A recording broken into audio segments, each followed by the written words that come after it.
Đấy, lắp bộ cổng tự động con rùa. Mai rùa.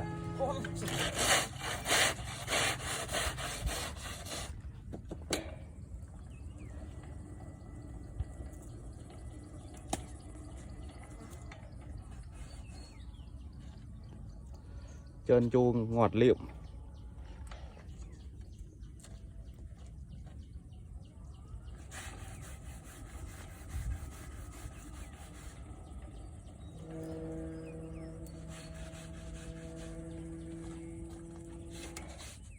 Mở ra rồi xong đóng cái đi theo con cảm biến này xem nó có cảm biến không.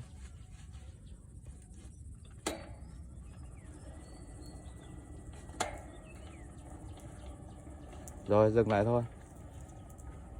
Bấm nút dừng. Đóng lại. Đó là ngon. Được rồi đấy.